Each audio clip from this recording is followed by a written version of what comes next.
Il est 17h30, nous sommes le vendredi 13 mai. Un vendredi 13, vous voyez, ça ne porte que du bonheur. Nous sommes à nouveau tous les quatre. Ce portrait que vous n'avez pas vu depuis bien longtemps maintenant, puisque Arnaud était en France pendant près de 2 mois. Il est revenu, je vous l'avais promis, il est là et je suis absolument ravi de savoir que Arnaud est parmi nous. Vous pouvez constater avec plaisir que Pavel est rentré de son transat, que Igor est rentré de Carélie. Ils sont tous bronzés, sauf moi qui suis resté à Moscou et qui suis aussi blanc que mes cheveux. Mais ce n'est pas grave, je vais partir en vacances pendant que je travaille. Mais Arnaud, voilà, tu es rentré de France après ce long séjour que tu as passé pour des raisons personnelles. J'espère que tu es revenu avec plein de bonnes nouvelles. À foison, des nouvelles économiques. Aujourd'hui, un sujet qu'on a déjà abordé à plusieurs reprises, qui aura abordé, si je ne m'abuse, la dernière fois, celui du 6e paquet de sanctions européennes qui est toujours au point mort.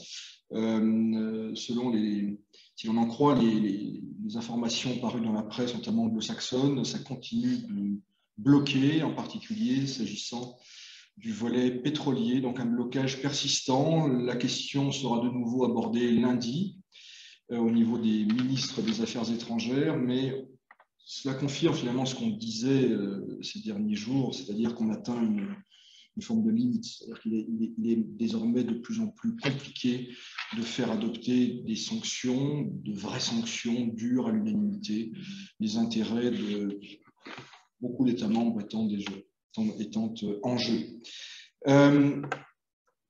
Donc, sujet qui n'est pas clos, quelque chose sera adopté. La question étant de savoir si le document final sera proche ou éloigné de la mouture initiale soumise par la Commission européenne.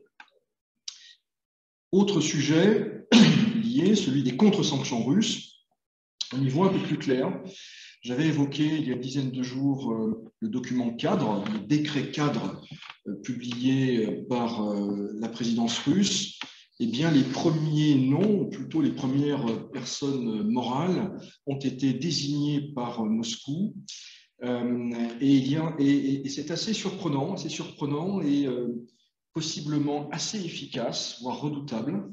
Europol Gaz, qui est l'entreprise qui cogère le tronçon polonais du gazoduc Yamal, est dans la liste russe des entités sanctionnées, de même que Gazprom Germania, qui est une ancienne filiale du groupe russe, qui a été placée sous tutelle par les autorités allemandes.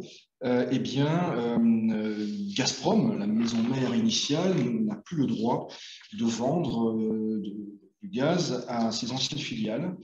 Donc le transit via la Pologne est suspendu et une partie des contrats d'approvisionnement allemands qui étaient gérés par Gazprom Germania est également affectée. Donc il y a une interrogation de moyen terme à partir de l'automne sur bien le remplissage des stocks et surtout l'approvisionnement de certaines entités allemandes. On ne sait pas encore dans le détail, en tout cas ce n'a pas été rendu public, quelles entreprises allemandes sont concernées potentiellement, mais certains disent que ça pourrait aller jusqu'à 25 voire 30% du portefeuille des approvisionnements allemands. À suivre en tout cas, ces contre-sanctions surprennent, ne sont pas anodines. En revanche, toujours dans le domaine gazier, on l'avait compris depuis quelques jours, mais ça se confirme, la question du paiement en rouble, de ce qui est présenté comme le paiement en rouble du gaz russe, n'est plus vraiment un sujet, puisque la plupart des entreprises européennes ont déclaré accepter le mécanisme qui a peut-être été revu d'ailleurs sans que ce soit affiché par la partie russe. En tout cas, Eni a annoncé payer et le Premier ministre italien, qui par ailleurs est plutôt en pointe, je dirais, dans la question des nouvelles sanctions, qui adopte une politique plutôt dure, qui contraste avec la ligne de ses prédécesseurs, eh bien, M. Draghi a déclaré lui-même que le mécanisme ne contrevenait pas aux dispositions de l'Union européenne. Autre sujet, la Banque centrale de Russie, qui a publié un rapport sur l'état de l'économie nationale, rapport dans lequel la Banque centrale affine ses prévisions. Il apparaît que ce sera au 4e trimestre de cette année, donc en fin 2022, que l'économie russe devrait ressentir le choc, en tout cas que le point bas de la trajectoire économique de la Russie devrait être atteint. La Banque centrale table toujours sur une récession de l'ordre de 8 à 10% pour 2022, et 2023 devrait être, je cite, l'année d'un nouvel équilibre macroéconomique pour la Russie. Quelques mots toujours sur l'énergie, mais cette fois sur le pétrole. Un autre rapport publié par l'Agence internationale de l'énergie qui relève d'ores et déjà une baisse de production de l'ordre d'1 million de barils par jour, soit environ 10% de la production. L'agence estime que ça pourrait aller jusqu'à 2 voire 3 millions à la fin 2022, ce qui, le cas échéant, ramènerait la Russie à son niveau de production de 2004. Les Russes sont moins pessimistes. Par ailleurs, toujours dans ce rapport de l'Agence internationale de l'énergie, on relève que les recettes de la Russie, recettes pétrolières, sont quant à elles en hausse de 50% au premier trimestre. Donc, on a un phénomène de contraction de la production, mais d'augmentation des recettes du fait du niveau des cours, et ce, malgré le rabais de l'ordre de 30 dollars par baril, rabais que doivent consentir les vendeurs russes pour trouver acquéreurs. Enfin, pour terminer, mais sans vous assommer ni vous endormir, quelques chiffres. D'abord l'euro, vous l'avez noté, qui bat des records, ou plutôt le rouble par rapport à l'euro. Il était aujourd'hui à peu près à 65-66, des niveaux inédits depuis 2017, ce qui va poser problème, je le rappelle à nouveau. Le gouvernement fédéral n'a pas intérêt à un rouble aussi fort. Les offres d'emploi qui se sont contractées de 26% en avril, donc on voit que le marché du travail commence à se tendre. L'inflation qui se situe aujourd'hui à 17,7% en rythme annuel. Et enfin, sur une note plus légère, quoi qu'en réalité pas vraiment, les cinémas qui sont frappés par les sanctions, puisque les distributeurs ne peuvent plus proposer de films américains, par exemple, et bien les cinémas russes accusent un recul de chiffre d'affaires de 43%. Un mot de politique intérieure, mais qui en réalité m'amène à la politique étrangère et donc à mon cher adjoint Igor. La présidente du Sénat russe, Mme Matvienko, a déclaré que les autorités du pays, les autorités russes, soutiendraient la décision que prendrait la population de la région de Kherson en Ukraine, quelle que soit cette décision. Voilà. On est terminé pour la politique intérieure et l'économie. Merci beaucoup Arnaud, on est vraiment ravis de te revoir et de te retrouver. Igor, qu'en est-il sur un plan diplomatique? Merci Président, bonjour à tous. Beaucoup de choses sur le front diplomatique de cette crise. Alors sur le processus lui-même, sans surprise, il n'y a strictement aucune avancée. Les pays du G7 se sont réunis en Allemagne, dans la petite ville champêtre de Wendgels aujourd'hui, au niveau des ministres des Affaires étrangères tout d'abord. Alors on relève une déclaration de Jean-Yves Le Drian qui prévient tout le monde que ce conflit sera long, très long, et qu'il va durer, provoquer de sérieux problèmes à l'échelle mondiale à plusieurs niveaux. Il a attiré l'attention sur particulièrement la question de l'alimentation, en annonçant une crise terrible à assez brève échéance, si rien n'est fait d'ici là. De son côté, la secrétaire d'État britannique aux Affaires étrangères, Liz Truss, a affirmé que les sanctions prises contre la Russie devraient être maintenues tant que les soldats russes n'auraient pas quitté le sol ukrainien, sans qu'elle le précise, si jamais sa remarque portait ou pas sur la péninsule de Crimée. Au niveau des ministres des Finances du G7, les pays se sont entendus pour fournir une aide de 30 milliards d'euros à l'Ukraine sous forme de prêts et de dons, ce qui signifierait que Kiev n'aurait pas à rembourser l'intégralité de cette somme. Cela dit, Au moment où l'on parle, il y a un pays européen du G7 qui n'a pas été cité, qui refuserait de participer à cette aide financière. Le chancelier allemand Olaf Scholz et le président russe se sont entretenus par téléphone cet après-midi. Lors de leur discussion, ils ont abordé notamment le volet humanitaire de la crise et plus particulièrement sont revenus sur l'évacuation des civils du complexe d'Azovstal à Mariupol qui, comme vous le savez, a été réalisé avec la participation de l'ONU et du CICR. En fait, c'est un des résultats directs de la visite à Moscou du secrétaire général de l'ONU, Antonio Guterres, il y a quelques jours, qui a pu déboucher sur cette opération d'évacuation. Le chancelier en a profité pour appeler le président russe à mettre le plus rapidement possible, urgemment fin au combat, et à souligner de son point de vue la responsabilité de Moscou dans la crise alimentaire qui s'annonce. En ce qui concerne l'OTAN, il y a des développements du côté de la Turquie. Vous savez que la Finlande et la Suède s'apprêtent à déposer une demande d'adhésion à l'OTAN. On en parle depuis plusieurs jours. Le président turc Erdogan s'est déclaré défavorable à l'entrée de la Suède et de la Finlande dans l'Alliance, puisque selon lui, il s'agit d'une part de ne pas reproduire l'erreur qui, selon lui, a été commise dans les années 80 par son pays lorsque Ankara a accepté la réintégration pleine et entière de la Grèce dans les structures militaires de l'Alliance. Mais d'autre part, et surtout, selon lui, ces deux pays, la Suède et la Finlande, sont devenus des secondes maisons pour les organisations terroristes, entre guillemets, je cite le président turc, les organisations terroristes que sont le PKK et le DHKP. Par conséquent, selon lui, ces deux pays n'ont pas vocation à rentrer dans l'OTAN. Jusqu'à présent, le seul pays d'alliance qui avait laissé entendre qu'il s'opposerait à une adhésion de nouveaux membres comme la Finlande et la Suède était la Croatie, mais on comprend bien que la Turquie, évidemment, c'est un autre niveau en termes de résistance, voire de veto sur une possible entrée de ces deux nouveaux membres. Le chef de la diplomatie russe, Sergei Lavrov, a déclaré aujourd'hui que la volonté de Kiev de rentrer dans l'Union européenne était loin d'avoir un caractère anodin et inoffensif, puisque selon le ministre russe, l'Union européenne est en effet devenue un acteur agressif et belliqueux. Les propos de Lavrov font écho à ceux prononcés hier par le représentant adjoint de la Russie aux Nations Unies, M.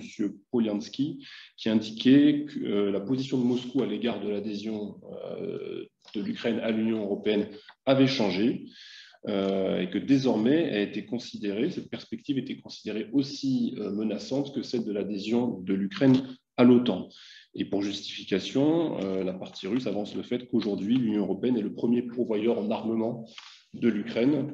On rappelle que le haut représentant de l'Union européenne pour les affaires étrangères, M. Josep Borrell, avait tweeté le 9 avril dernier que ce conflit devait être remporté sur le champ de bataille, entre guillemets, puisque je cite M. Josep Borrell.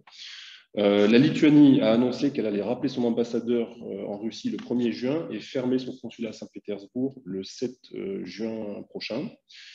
Du côté des États-Unis, le Sénat américain n'a pas pu voter dans l'urgence le nouveau paquet d'assistance de 40 milliards de dollars élaboré en faveur de l'Ukraine. Le sénateur républicain Rand Paul a en effet bloqué l'adoption de la loi afférente pour un motif très simple. Il souhaitait que soit inscrit d'emblée dans la loi la référence à un mécanisme de contrôle de l'affectation de ces fonds. Ce qui a donc bloqué l'adoption de la loi. Donc on rappelle que la Maison-Blanche avait demandé 33 milliards de dollars le 28 avril, que la Chambre des représentants a porté cette enveloppe à 40 milliards le 9 mai, que dans le même temps, la loi pré-bail a été adoptée, ce qui va permettre à Joe Biden d'accélérer les livraisons d'armement, mais d'une manière générale, l'assistance financière à l'Ukraine, et ce qui surtout permettra à l'Ukraine de rembourser ces sommes au cours des prochaines décennies. Il n'y a pas vraiment de délai qui est indiqué. L'objection du sénateur Rand Paul, cela dit, ne remet pas en question sur le fond l'adoption de ce paquet qui sera adopté, mais ne fait que retarder finalement son adoption.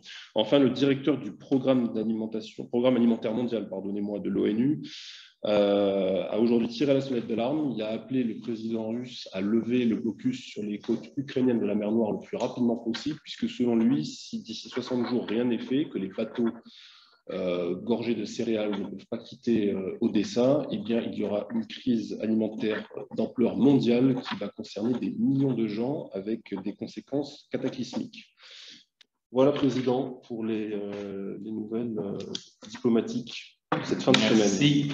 Merci beaucoup, Igor. Igor, est-ce que la Turquie elle a un pouvoir de veto et donc peut empêcher l'entrée de la Suède et de la Finlande dans l'OTAN, mais le fera-t-elle? Alors, je ne sais pas si en tant que tel on peut parler de veto, mais ce qui est certain, c'est qu'il y a une décision qui est prise à l'unanimité par les alliés et que s'il y en a qui ne sont pas d'accord, ça bloque. Alors, ça, c'est un premier élément. Deuxième élément, est-ce qu'elle le fera? Est-ce qu'elle va aller jusqu'au bout de sa logique, enfin, la logique que M. Erdogan a laissé entendre, à savoir empêcher l'adhésion de la Finlande et de la Suède? À ce jour, je pense que les Turcs ont plusieurs choses à négocier. Bon, la question du PKK, enfin des Kurdes en gros, hein, celle qui est mise en avant. Je rappelle qu'au Parlement suédois, si je ne me trompe pas, il y a une demi-douzaine de députés d'origine kurde, ou en tout cas qui se présentent comme étant kurdes au Parlement suédois. Donc ça, évidemment, ça pose problème pour les Turcs. Mais au-delà de ça, il y a d'autres dossiers qui fâchent et qui sont plutôt à inscrire dans la perspective des relations entre la Turquie et les États-Unis. Donc les Turcs, jusqu'à présent, sont mis au piquet du programme F-35, de chasseurs F-35 américains, puisqu'ils ont acheté des systèmes S-400 à la Russie. Donc ça, c'est un dossier qui traîne depuis maintenant 2-3 ans. Les Américains ont demandé, il y a quelques jours, la possibilité de déployer de nouveaux chasseurs en Crète, ce que les Grecs se sont empressés de leur accorder. Donc on comprend bien que ça aussi, ça ne va pas plaire ça ne plaît pas aux Turcs. Et puis, il y a toujours la question du prédicateur Fethullah Gülen, qui est aux États-Unis, que les Turcs souhaiteraient que les Américains extradent. Donc, en réalité, il y a un tas de dossiers, et sur un enjeu aussi important et stratégique que l'adhésion de deux nouveaux membres, surtout des membres comme la Suède et la Finlande, on comprend qu'il y a beaucoup de choses à négocier. Donc, je pense qu'en réalité, il y aura des négociations qui vont s'engager. Ça peut potentiellement à ce stade retarder non pas le dépôt de la candidature, ça ne relève pas évidemment pas de la Turquie, mais l'examen entre guillemets du dossier et l'adhésion en tant que telle. Ça peut la repousser effectivement de quelques temps. Et j'ai aussi lu que l'adhésion de la Finlande dépendait de l'accord de Paris de 1947. Je ne sais pas si tu connais cet accord de Paris de 1947. Non, là je... Bon, voilà, et c'est un point, on reviendra vers vous là-dessus, et qu'il ne peut pas être fait sans la remise en cause de cet accord de Paris. Donc, on reviendra vers vous dessus par la suite. On n'a pas beaucoup de questions, donc vous pouvez nous poser des questions. On en a une première qui nous dit « Le rouble ne cesse de se raffermir. Y a-t-il une logique? Pourquoi la Banque centrale ne desserre pas plus vite les taux de contrôle d'échange, en particulier concernant les exportateurs ?» C'est une question à laquelle on a déjà répondu. En tout cas, on a déjà soulevé le sujet il y a quelques jours. Effectivement, le rouble se raffermit de façon spectaculaire depuis 2 semaines. Il y a eu plusieurs paliers. Là, aujourd'hui, on atteint des niveaux, encore une fois, inédits depuis 2017, dans un marché, encore une fois, très particulier, avec un marché qui est réduit, qui est très contrôlé, avec un contrôle d'échange pour les particuliers, avec toujours des obligations qui doivent être allégées pour les exportateurs, mais apparemment, tout ça est compensé par des versements, notamment de grandes entreprises qui achètent du rouble pour régler leurs impôts. Donc, c'est logique dans le cadre qui est aujourd'hui en place. Qu'est-ce qui se passerait si toutes les restrictions étaient levées, restrictions pour les particuliers et pour les entreprises? À voir. Enfin, on comprend bien que le rouble est surévalué aujourd'hui. L'échéance, une échéance, c'est le 9 septembre, au terme des 6 mois de restrictions édictées par la Banque centrale. Est-ce qu'on peut imaginer que les choses bougent avant? Madame Nabihullah, la patronne de la Banque centrale, avait fermé la porte plutôt il y a quelques jours. Elle a dit que ce serait prématuré. Donc, à suivre. Mais je souligne encore une fois que ce n'est pas une bonne nouvelle pour le budget fédéral. Et ça pourrait encourager théoriquement des importations, ce que ne souhaite pas forcément le gouvernement russe. Donc, à suivre. Il est possible effectivement qu'il y ait une pression politique sur la Banque centrale pour desserrer les taux, mais desserrer les taux pourrait aboutir à un effet inverse, un ramener le rouble à des niveaux peut-être qui ne sont pas souhaitables politiquement pour le pouvoir. J'observe que le pouvoir, que le Kremlin en l'occurrence, a créé une commission la semaine dernière, présidée par M. Oreshkin, pour gérer ces questions-là, donc pour éviter que le rouble ne fluctue de façon trop rapide, trop spectaculaire, pour lui donner un peu plus de prévisibilité. Donc aujourd'hui, on est à un niveau effectivement étonnamment fort du rouble qui, encore une fois, à mon avis, n'est pas tenable, ne reflète pas la réalité des choses, la réalité totale des choses, et n'est pas dans l'intérêt des autorités fédérales. Donc je doute que ça dure très longtemps. Merci Arnaud. On a une question sur le patronat russe, Pavel. Une question qui est arrivée par notre hotline. Alors, le patronat russe exprime-t-il clairement au pouvoir politique sa consternation, c'est la question, de constater l'effondrement à venir d'une grande partie de l'économie? Alors, on parle de l'automobile, déjà à l'arrêt, la pétrochimie, l'aéronautique civile, le ferroviaire. Voilà, donc, qu'en penses-tu, Pavel? Mais comme souvent, il faut un petit peu chipoter sur les mots. Donc, le patronat russe, non. Quelques patrons russes, oui. Ça se compte sur les doigts en fait, d'une main, même pas de deux. Donc, une minorité de ces patrons. Consternation, le mot est trop fort, notamment parce que en Russie, les grands patrons sont extrêmement liés à l'État, au pouvoir politique, et que le terme de consternation serait une forme d'affront, et le châtiment infligé à Mikhail Khodorkovsky du moment de l'affaire Yukos reste encore dans toutes les mémoires, surtout que la grande majorité des patrons russes d'aujourd'hui ont bien connu Khodorkovsky à l'époque. Par contre, vous en avez au moins un qui est allé au-delà de la consternation, qui lui est allé jusqu'au clash. C'est Oleg Tinkov, qui n'est pas qu'on peut appeler un oligarque, mais qui est assez périphérique par rapport au cœur du réacteur. Et la réaction a été immédiate, c'est-à-dire que M. Tinkov a été sommé, en tout cas c'est ce qu'il a annoncé dans une interview, de céder à vil prix ses parts dans la banque qui porte son nom, rachetée par la compagnie Interros de M. Potanin, qui, pour mémoire, avait juste auparavant, s'était porté acquéreur de la Rosebank, auparavant filiale de la Société Générale. L'effondrement, encore une fois, un terme un peu fort à mon sens, puisque aujourd'hui, l'économie russe, oui, dévisse. De là à parler d'effondrement, je pense qu'on n'en est pas encore là, si tant est qu'on y arrive. Donc, contestation, inquiétude plutôt que contestation de la part d'un certain nombre de grands capitaines d'industrie qui, certains, ont adopté d'ailleurs des moyens d'expression assez étonnants. Une longue interview, par exemple, télévisuelle d'Oleg Deripaska, qui, au-delà de commentaires et de considérations d'ordre économique, a même échapeauté une sorte de programme politique allant dans le sens d'une libéralisation, d'une désétatisation de l'économie russe. Monsieur Deripaska, aujourd'hui, reste en place et je crois n'avoir pas subi de sanctions après cette prise de position. Interview de M. Deripaska, dont nous avons une traduction, si je ne me trompe pas. Donc, ceux qui veulent la traduction de cette interview, qui était très intéressante, qui était faite il y a un peu plus d'un mois, si je ne me trompe pas non plus, on vous l'enverra. Vous pouvez écrire notre hotline et on vous l'enverra sur la hotline. Alors, on a un certain nombre de questions sur les pénuries alimentaires. Alors d'abord, qui serait touché par les pénuries alimentaires? La Chine, l'Inde, l'Asie centrale? Je pensais plutôt l'Afrique, non? Alors, a priori, plutôt l'Afrique du Nord, le monde arabe, enfin, les grands importateurs de céréales ukrainiennes en particulier, puisque les exportations russes sont moins touchées, évidemment. Donc, on parle beaucoup, effectivement, des pays du Maghreb, de l'Égypte, on parle des pays africains, mais il y en a sans doute d'autres.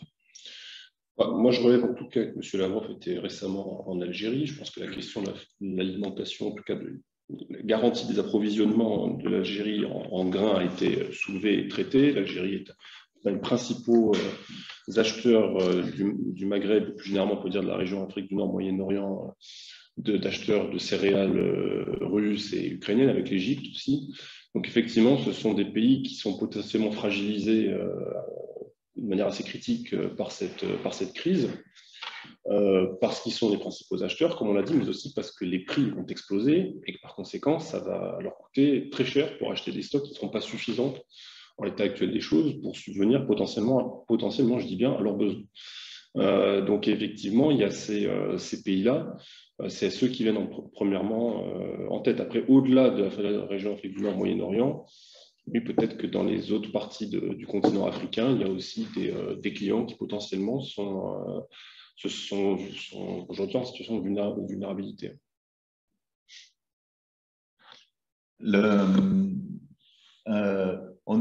Toujours sur la pénurie alimentaire, justement, on nous dit que la Russie bloque la liberté aux navires de livrer des céréales, donc qui confirme une crise alimentaire mondiale, ne provoque pas une réaction mondiale pouvant déboucher sur des réactions. Cela ne va-t-il pas provoquer une réaction mondiale qui pourrait déboucher sur des réactions irréversibles?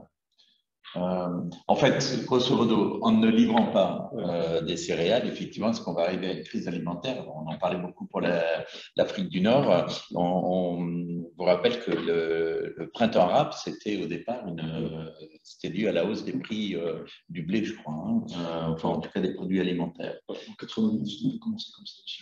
Un peu comme la Révolution française. Et en 89, effectivement. Mais en février 17 aussi. En 89, mais on parle il y a 2 siècles, mais c'est vrai, ça avait commencé comme ça en France. En 17, il y a un siècle en Russie. Donc, effectivement, il y a en France, nous en sommes à la pénurie d'huile de tournesol. Oui, là, on va pas il n'y aura pas de révolution avec ça, mais est-ce que effectivement, ça ne peut pas conduire à une nouvelle révolution arabe avec beaucoup de conséquences? Dans les pays cannibales. Pour ce qui est de 2011, c'était bien fait de le rappeler, il faut dire que c'était la conséquence d'une très mauvaise récolte, d'une année qui avait été très mauvaise pour les récoltes, qui avait donc impacté les stocks, notamment la Russie, qui n'avait pas pu satisfaire la demande traditionnelle exprimée, notamment par les pays du Maghreb, particulièrement par l'Égypte, puisqu'on sait que c'était un des grands dominos qui s'était effondré dans ce cycle des printemps arabes. Les effets inverses possible, mais là encore, si les Russes, eux, garantissent la livraison de certains stocks et arrivent à négocier avec leurs partenaires de la région certains niveaux de prix, ils vont peut-être être en mesure de satisfaire à un certain niveau les besoins. Ce qui est certain, c'est que je ne pense pas que ce soit dans l'intérêt des Russes, ni de quiconque d'ailleurs, de revoir la région secouée par un nouveau mouvement de population quel qu'il soit, enfin de contestation populaire quel qu'il soit. Je sais que l'Égypte en particulier était un pays qui comptait particulièrement dans la vision russe, j'allais dire géopolitique de la région, puisque c'est un pays qui a l'interface entre le Maghreb, enfin l'Afrique du Nord et le Moyen-Orient. C'est un géant en termes démographiques. Par conséquent, si ce pays-là était de nouveau secoué par une crise, ça aurait des conséquences qui dépasseraient d'ailleurs largement le cadre de la région Afrique du Nord, Moyen-Orient. En tout cas, c'est comme ça que les choses sont vues à Moscou. Donc moi, j'aurais tendance à dire que les Russes devraient faire à peu près ce qu'il faut, à mon sens, pour faire en sorte que ça n'arrive pas à ces niveaux de crise de 2011. J'ai lu ce matin que les récoltes céréalières vont être excellentes cette année. Est-ce que vous avez vu la même chose? Dans quelle région? En Russie. Oui, c'est ce qui. Je crois que le ministre de l'Agriculture a fait une déclaration sur ce sujet. En tout cas, il a transmis cet élément à Vladimir Poutine hier dans une réunion, je crois, sur l'économie nationale. Si les Russes livrent des céréales au Maghreb, ils passent par où? C'est une question. Ça, c'est la mer Noire. C'est la mer Noire, exactement. Il n'y a aucun problème pour la circulation des navires civils dans les détroits turcs. Ça va être la mer Noire, donc ça va être les terminaux céréaliers des côtes russes de la mer Noire, donc tout ce qui est à Taman, Novorossiysk, etc. Donc, et qui vont ensuite partir en Méditerranée ailleurs. Pavel doit partir se connecter pour un Zoom, donc on va laisser partir Pavel. Merci beaucoup. Au revoir, Pavel. Tenez bon. Et à tout à l'heure.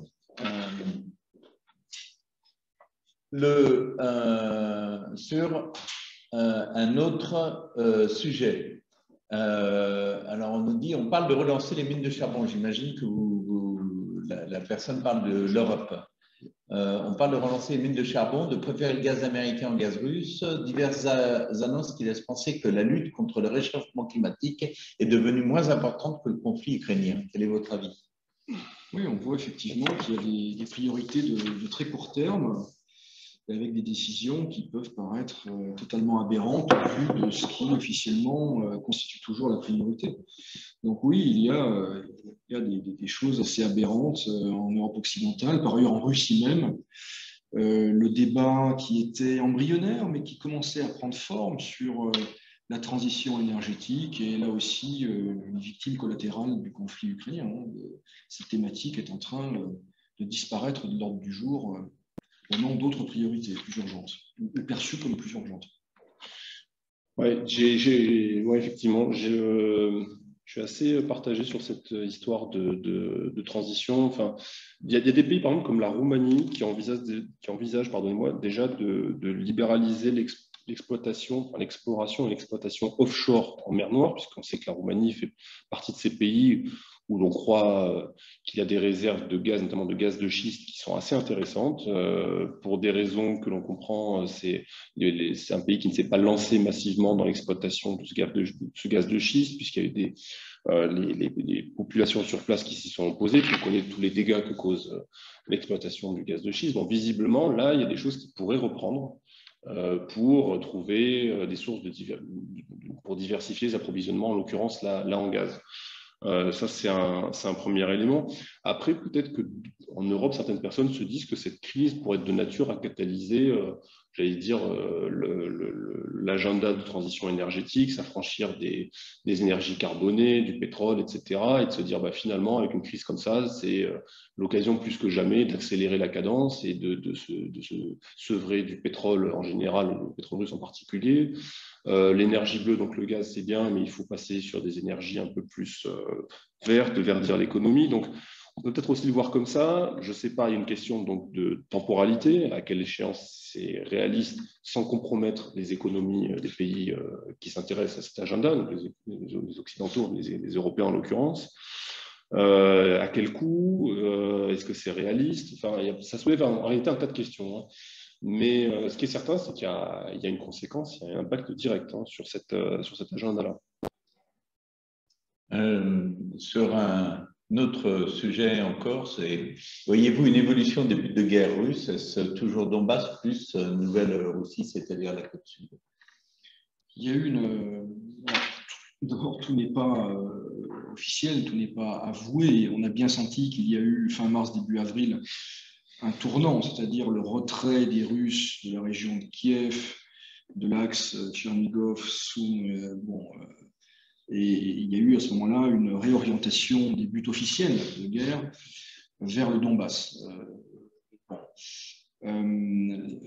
Est-ce que ça peut aller Donbass plus, je rappelle, région de Kherson, j'en ai déjà parlé, qui est pour l'essentiel contrôlée aujourd'hui par la Russie.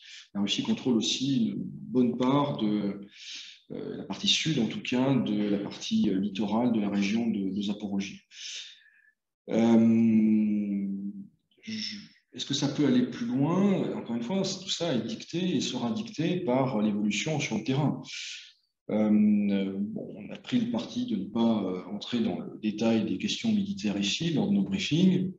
De façon générale, ce qu'on voit, c'est que les combats sont très intenses dans le Donbass. La plupart des analystes considèrent que le Donbass devrait tomber d'ici un mois, peut-être 2. La question, c'est qu'est-ce qui se passe à ce moment-là? Est-ce qu'il y a une phase de négociation qui s'ouvre ou est-ce que l'Ukraine considère qu'elle peut inverser la tendance grâce au soutien occidental et qu'elle ne souhaite pas donc s'engager dans une négociation? Je relève à ce propos qu'aujourd'hui, le président Zelensky, en tout cas le propos a été rapporté aujourd'hui, à la presse italienne, je crois, le président Zelensky critiquait de façon ouverte Emmanuel Macron, qu'il accuse d'être prêt à certaines ouvertures à l'égard de la Russie. Il estime que trouver une porte de sortie pour la Russie n'est pas un objectif. En d'autres termes, qu'on ne devrait pas chercher une porte de sortie. C'est intéressant, je pense que c'est inquiétant, à titre personnel, mais c'est intéressant, ça reflète peut-être l'état d'esprit actuel, en tout cas, des autorités ukrainiennes. Donc, si à ce moment-là, il ne se passe rien, on peut imaginer qu'une deuxième étape, ou une troisième étape peut-être du conflit, avec d'autres objectifs. Mais je crois que c'est un peu tôt pour en parler. Mais d'ailleurs, à ce titre, je vous conseille de lire l'excellente tribune de Henri Guénaud, l'ancien conseiller de Nicolas Sarkozy, qui a écrit une tribune dans le Figaro qui dit « Nous marchons vers la guerre comme des somnambules », mais sa tribune est vraiment excellente. Donc, vous pouvez la lire. Elle est plutôt inquiétante, mais elle est très bien. On nous demande pour quelle raison M. Potanine échappe-t-il aux sanctions occidentales? Difficile à dire, il y a au moins deux raisons. Il y en a peut-être d'autres. La première, c'est que M. Potanine, vous le savez, contrôle, entre autres, Norilsk Nickel et il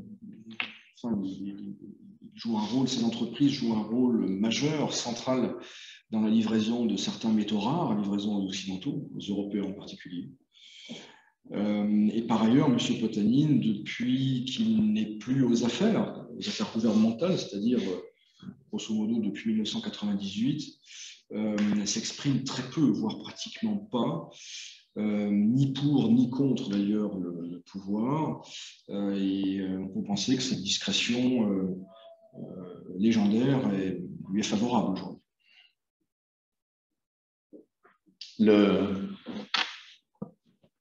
On critique ma chemise à rayures, on me dit que ça passe mal à l'écran, je suis désolé, hein, je ne m'habillerai plus en zèbre. Alors, une question aussi pour toi. Note-t-on un début de lassitude, voire mécontentement exprimé au sein de la population russe? Côté occidental, ne risque-t-on pas d'assister à un désintérêt grandissant avec l'arrivée des vacances, etc.? Il y a deux questions, il y en a même trois en réalité, parce qu'un mécontentement exprimé, le mécontentement n'est pas forcément exprimé. De même que la lassitude, elle n'est pas forcément visible ou spectaculaire en tout cas. Je crois que en réalité c'est une question centrale pour la suite du conflit, mais surtout pour la suite en Russie même, pour la trajectoire à venir de la Russie. Que pensent vraiment les Russes de ce qui se passe? D'abord, que savent-ils vraiment de ce qui se passe? Qui sait quoi? C'est une vraie question. Et là, on en revient aux sources d'information. Les gens qui savent, il y a des gens qui savent et qui ne veulent pas savoir ou voir ou admettre ce qu'ils savent. Et puis, il y a l'interprétation qui est faite des sondages, y compris des sondages Levada, sur l'approbation. Je crois qu'il faudrait apporter de la nuance. Et l'approbation n'est pas forcément active. Ça peut être détourner le regard ou laisser faire. Je pense que c'est plutôt ça, l'état d'esprit, me semble-t-il. Encore une fois, je suis prudent, de la majorité de la population. En tout cas, ce qui est sûr, c'est qu'aucun d'entre nous n'a vu des manifestations enthousiastes, un éclatement de nationalisme joyeux, comme ce fut le cas en 2014, après l'annexion de la Crimée. L'état d'esprit est très différent. Il y a une forme, je pense, de politique de l'autruche. Il y a évidemment aussi beaucoup de propagande. Je ne suis pas certain que la majorité des Russes sait où le pays se trouve et où il se dirige. La même personne nous demande, les Européens savent-ils vraiment ce qui se passe? Ce qui est une bonne question aussi, parce que la propagande est dans les deux sens. Alors, comme je le disais dans une précédente séance, les Russes n'ont pas le monopole du mensonge, de la manipulation et de la désinformation, en réalité. Et on vient d'en avoir une preuve assez éclatante en France avec des témoignages, un témoignage d'un ancien militaire français qui était aussi médecin, je crois, en tout cas, qui a rapporté des exactions ukrainiennes, exactions qui ont été validées, si j'ose dire, par le journal Le Monde cet après-midi. Donc, ce témoignage n'est plus contesté. Alors, est-ce que les Européens savent ce qui se passe? Je pense un peu mieux que les Russes, mais avec d'autres biais. Et l'un des principaux biais, y compris pour la compréhension de ce qui se passe sur le terrain, c'est qu'on n'a que les informations de la partie ukrainienne. Donc, juger de l'élément le plus important dans les faits, c'est-à-dire de la situation militaire à partir des seules sources ukrainiennes, est évidemment une source un facteur de distorsion de l'appréhension de la situation. Il est possible, encore une fois, je suis prudent, il est possible qu'on ait, il est même sûr qu'on a sous-estimé la partie ukrainienne au début, il est possible qu'aujourd'hui on la surestime.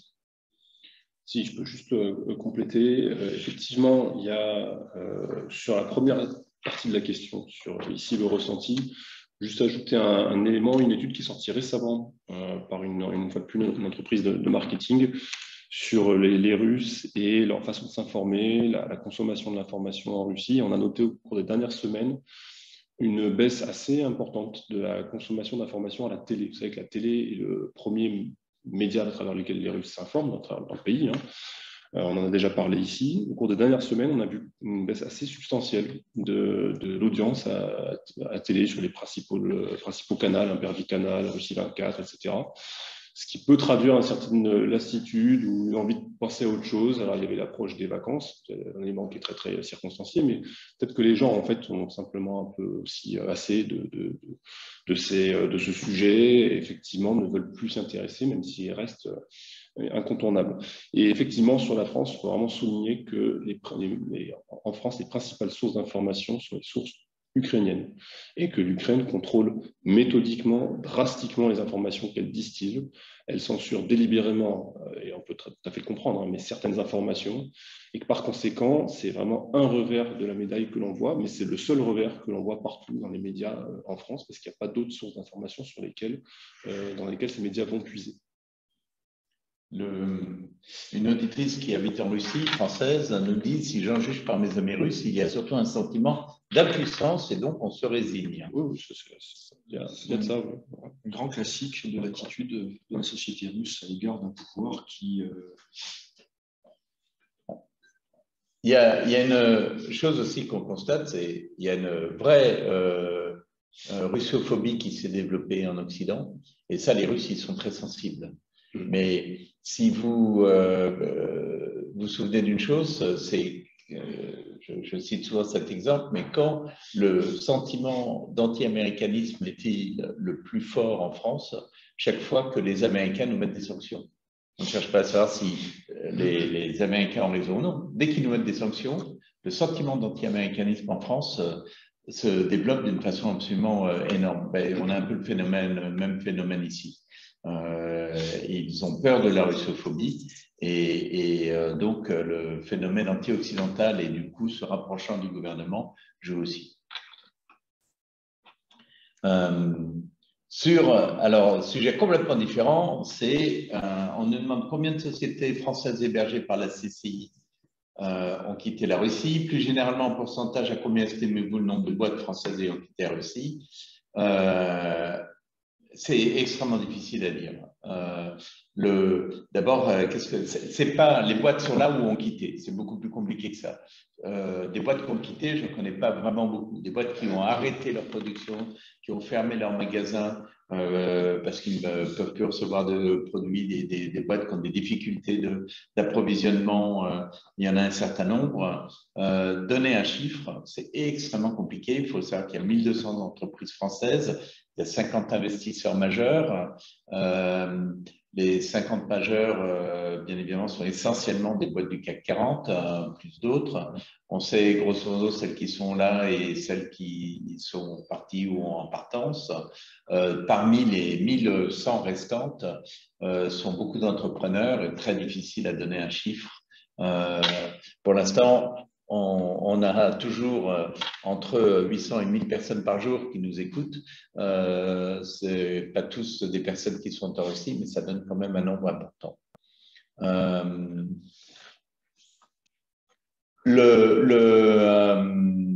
On nous dit, voilà, selon les listes électorales de l'ambassade, 500 Français sont désinscrits depuis le début de l'année, ce qui fait qu'on serait donc à 4500 Français, mais ça, c'est les personnes inscrites. Beaucoup de personnes ne sont pas inscrites. On a estimé le nombre de Français présents en Russie à peu près à 10 000. Il y en a peut-être 1000, 2000 ou 3000 qui sont partis, ça fait qu'il en reste encore beaucoup. Voilà. Mais vous dire le nombre exact de personnes qui sont parties, c'est très difficile. Une autre question, on nous demande quelle est la perception des chefs d'entreprise français installés durablement en Russie. Comment vivent-ils la situation? Quelqu'un qui est venu il y a 9 ans avec l'APM et qui avait eu une perception très différente évidemment à l'époque de celle qu'on a maintenant. Donc, on nous demandait maintenant, même s'il est difficile de parler à la place des autres, qu'en est-il de leur météo? C'est effectivement difficile de parler à la place des autres, mais il est évident que tout le monde est inquiet, tous les chefs d'entreprise sont inquiets, on est inquiet par la situation, inquiet parce que on est dans une période d'incertitude, et vous savez qu'il n'y a rien de plus difficile que l'incertitude pour les chefs d'entreprise. Et bien évidemment, inquiet parce qu'on ne sait pas combien de temps peut durer ce conflit. On espère qu'une chose, c'est que ça se règle rapidement, mais comme Jean-Yves, comme je crois Igor appelait ça, Jean-Yves Le Drian dit que ça va être long. Donc, l'inquiétude est certaine. Un certain nombre d'entreprises, malgré tout, sont toujours là. Donc, on suit au jour le jour. C'est la raison d'ailleurs pour laquelle nous faisons ces Zooms. Mais on suit au jour le jour et on continuera, en tout cas nous, d'accompagner les entreprises françaises qui restent en Russie. On nous demande, que savez-vous de la situation humanitaire et sociale des zones occupées par les Russes et les armées des républiques populaires de Donetsk et Lugansk? Quel est le sentiment dominant des populations de ces zones? Très difficile à dire. Alors, tout dépend de quoi on parle. Si on parle de Lugansk-Donetsk, qui échappent depuis 2014 au contrôle de Kiev, ou si l'on parle, par exemple, de la région de Kherson, dont la Russie a pris le contrôle depuis le mois de mars, et où il y a eu, on l'a vu, quelques manifestations hostiles à la Russie, à Kherson, également à Melitopol. Melitopol qui fait partie de la région de Zaporozhye. C'est très difficile à dire. Et de quelle population parle-t-on, puisqu'on voit ou on pressent qu'il y a aussi beaucoup de mouvements et de départs. Je pense que c'est l'une des clés pour la suite. Il est possible que face à ce qui apparaît comme la détermination russe à garder ces territoires, en tout cas, si on en croit M. Turchak, par exemple, un haut responsable de Russie Unie qui était en déplacement dans la région, qui a dit que la Russie était là pour toujours, je le cite, eh bien, on peut penser que les populations qui ne souhaitent pas vivre, les populations locales qui n'envisagent pas leur avenir en Russie, quittent ces zones. Et ce sera une des données du contrôle ultérieur de ces territoires. Merci Arnaud. J'ai 3 petites questions que je vais lire à toute allure et je vais répondre tout de suite et on arrêtera là. On nous demande combien de Russes sont partis. On avait parlé de plus de 3 millions la semaine dernière. C'est très difficile à dire. Ça semble beaucoup, mais c'est très difficile de donner un nombre exact. Ouais, Arnaud? C'est pas, en fait, cet article a fait beaucoup de bruit, mais il a été relativisé depuis, puisque ça montre qu'il n'y a pas plus de départ, de mouvement qu'en les années pré-Covid. En fait, c'est les mouvements, les franchissements de frontières. Donc, le chiffre de 3 millions n'est pas crédible. On nous demande si on continue à envoyer à nos adhérents la newsletter de l'Observatoire. Donc, continuons à le faire. C'est Arnaud et Igor qui font la lettre, donc on continue à le faire, bien évidemment. Un pronostic pour l'Eurovision qui a lieu ce week-end sur la Russie, aucun pronostic. Mais la non-participation à la Russie est déjà une victoire pour l'Ukraine, oui. Mais la non-participation de la Russie, c'est l'Eurovision, c'est tous les sports, c'est toutes les grandes manifestations, donc il va falloir s'y habituer.